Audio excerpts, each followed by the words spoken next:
did it feel like natural going through that ground training? Did it like, oh, well, you know, you used to have a Rio, now you have a Nav, same thing?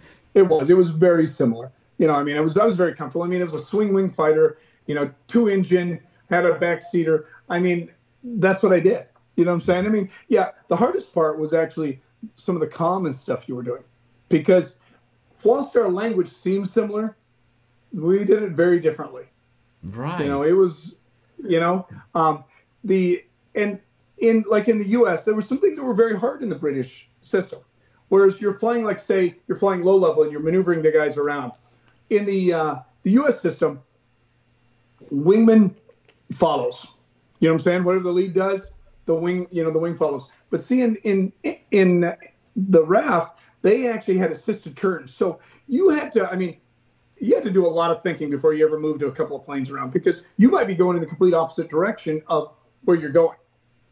So, you know, say you want to go, you know, 30 or 60 right, you might go 30 left to get him 90 and put you, you know, in position. And you're like, and then you had to figure out who was high and who was low. I mean, it was just, you're like, wait, am I high? It was, and of course, and you guys said it just backwards from the way we say it. We go 90 left, go. And they go left 90, and you're like, I mean, it was just, there was a lot of little things like that. You're like, that was some of the hardest stuff, you know, which kind of, you know, you laugh at, but it really is. I mean, the whole language thing. And I really saw it when we had the Italians come through. And I was the class leader for a group of Italians that were coming off the 104, you know, the F-104. And we're training them on the Tornado, and because they were going to buy the Eurofighter, and they wanted to keep them in the program. Otherwise, they're going to go buy F-16s. You know how that's working. So they were doing this, and we're training. Well, these guys just learned the language, and the guys in the back seat were pilots just a few weeks ago.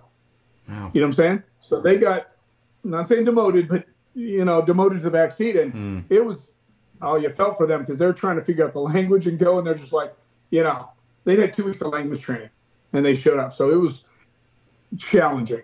Yeah, I can imagine, yeah. So let's talk about some of your flying training in the F3 and let's talk about some of the similarities and differences to the Tomcat and how similar it was as a jet. Well, I mean, well, let's be honest. First of all, the F3 was a little underpowered. It was a great jet down low, but as you got up higher, the engines just didn't perform that well. So it was a little challenging at high altitude, like fast intercepts and stuff like that. I mean, it didn't have the power of the F-14B or even really the A for that matter. And the radar was, you know, I mean, it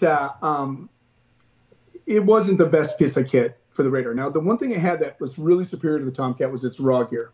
You knew when somebody was looking at you and where you did. A lot of times I'd come in with my radar off, so I didn't alert, because we fought the F6 or the F-15s out of Mildenhall quite a bit.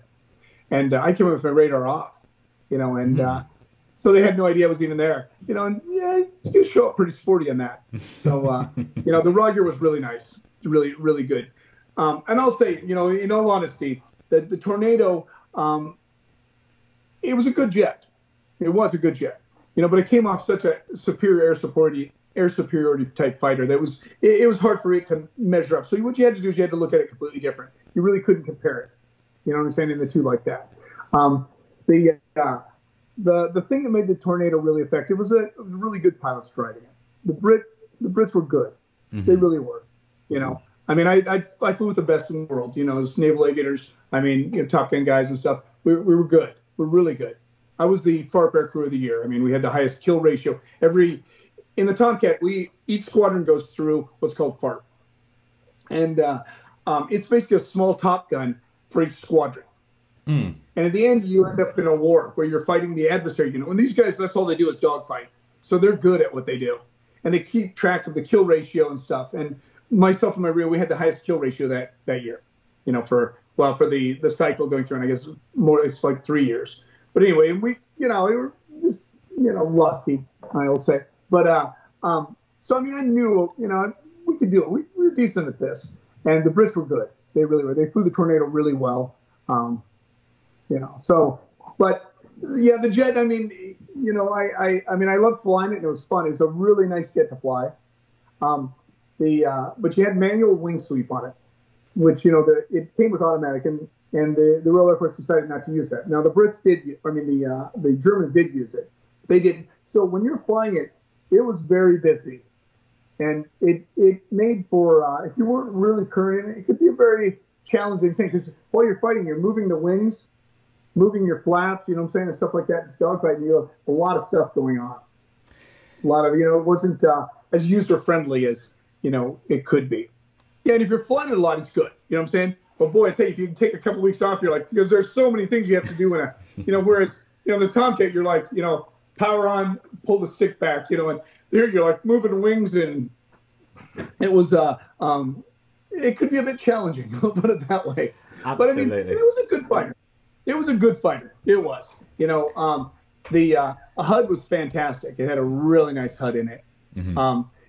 And of course, reverse thrust, which is really unheard of in a fighter. More airline, isn't it?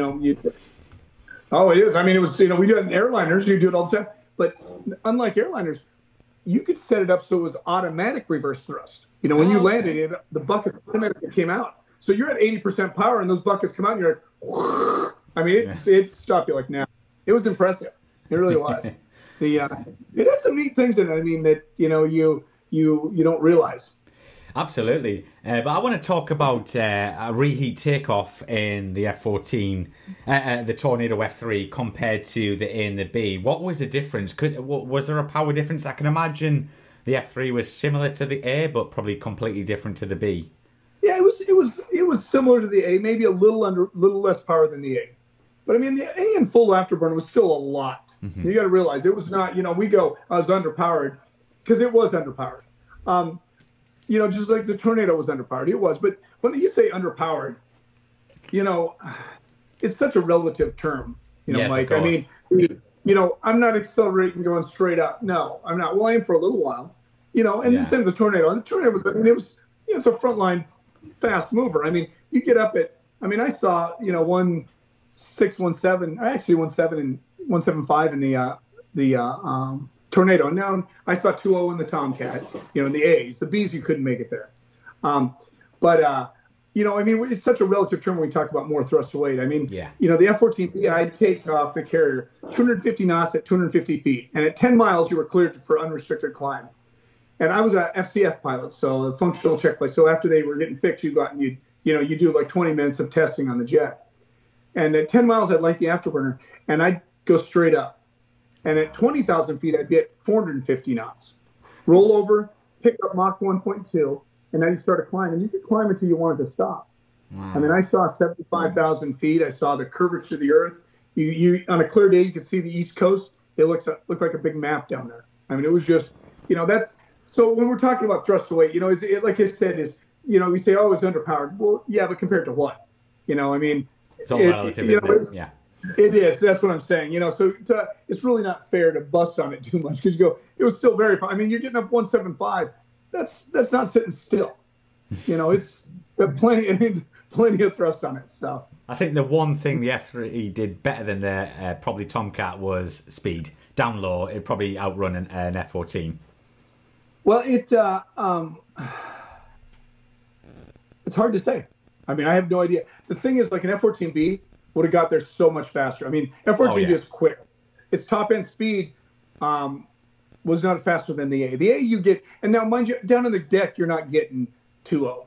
You're ramping down from 40,000. Yeah. Up there is you're getting that when you're getting Mach 2.0. The Tornado did do very well. You had the high bypass turbofan. It was good. It was good down low. It was very good. It was. I think it's kind of what it was designed in a lot of ways. With the GR1, what I'm saying, for the engines. Yeah, definitely. Yeah. Well. High altitude was not its regime. It had a thinner wing. It wasn't as good high altitude, but yeah, down low it was a very formidable threat. And of course, the Brits love to be down low. I mean, I'm sitting there going, I came out of a high altitude, big radar fighter, and they're down there at 50 feet. Zorch along, you're like, damn. But really, you look, we had very different war fighting needs. You were on the edge of the Russians there. Yes. And if you're up at altitude, everything was going to get shot down. I mean, they were just going to fill the air with missiles. They were coming in low altitude, even as a fighter, to get past the radars and stuff like that. You're running, a different realm probably than when we were, in a lot of ways. Mm-hmm. So it was, it was like I said, it was a fun jet. It had some different things here and there. I mean, there were certain things that like I said, they were shooting an early model Sparrow missile, the Skyflash, and that shit was a Sparrow. And I mean, the early model Sparrows, period, weren't probably the best missiles, Well, because if you'd shoot it, you were going to the merge because it wasn't fast enough. So you'd shoot it, crank off, give yourself a little distance. You were still going to see the plane when it blew up. If it, hopefully it did, because you're going into a fight with it.